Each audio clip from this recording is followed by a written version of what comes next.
পক্ষে কষ্টসাধ্য ছিল।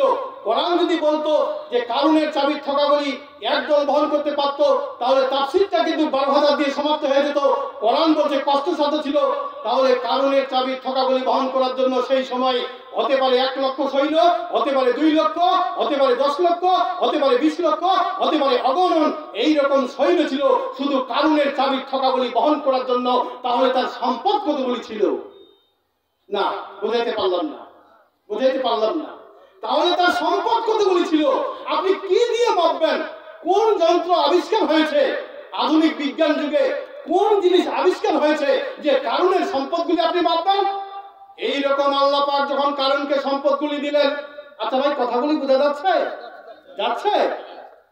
কারুনকে যখন এইরকম সম্পদগুলি আল্লাহ পাক দিলেন, কারুন তখন বলল, এসব সম্পদ আমার জ্ঞানের কারণে হয়েছে।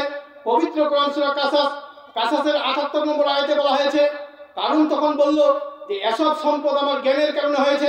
সম্মানিত ভাই, সম্পদ কি জ্ঞানের কারণে হয় না? আল্লাহ বলেন তো শুনি। এমন একটা সময় ছিল যাদের 1000 বিঘা সম্পত্তি ছিল, আজকে কিন্তু 1 শতক নাই। আর যাদের 1 শতক ছিল না, আজকে কিন্তু কোটি কোটি টাকার মালিক হয়ে গেছে। তো আল্লাহ মানুষকে সম্পদ দিতেও পারেন, আল্লাহ মানুষের কাছ থেকে সম্পদ দিতেও পারেন।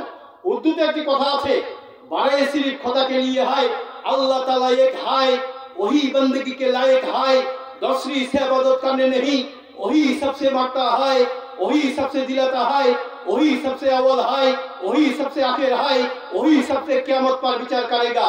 एक কথা যদি আপনি জীবনে একবার স্বীকার করে নেন যে আল্লাহ, আমি যা কিছু খাচ্ছি, আমি যা কিছু পড়ছি, আমি যা কিছু চলছি, প্রশংসা একমাত্র তোমার।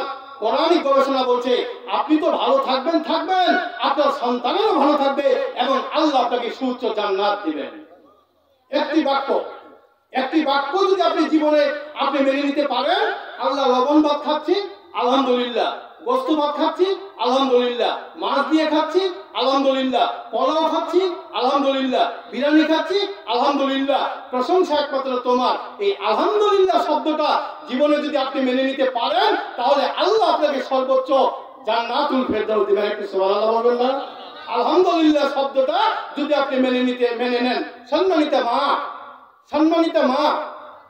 সম্মানিত ভাই, এই আলহামদুলিল্লাহ শব্দটা শিখতে হলে কোনো কি মাদ্রাসা যেতে হয়, কোনো বিশ্ববিদ্যালয়ে যেতে হয়, কোনো প্রতিষ্ঠানে যেতে হয়, কারো কাছে যেতে হয়? শুধু আপনাদের মসজিদের ইমাম সাহেব বলছেন যে বলুন আলহামদুলিল্লাহ, আর ওই দিন থেকে আপনি আলহামদুলিল্লাহ শব্দটা আপনি শিখে নিয়েছেন, ওই দিন থেকে আপনি শিখে গেছেন আলহামদুলিল্লাহ। এই আলহামদুলিল্লাহ শব্দটা জীবনে যদি আপনি মেনে নিতে পারেন, আল্লাহ আপনাকে জান্নাত দিবেন। এই চোখ, এই কান, এই মুখ, এই দেহ, অঙ্গ প্রত্যঙ্গ আল্লাহ আপনাকে কখনোই জাহান্নামে দিবেন না। আপনি যদি বলেন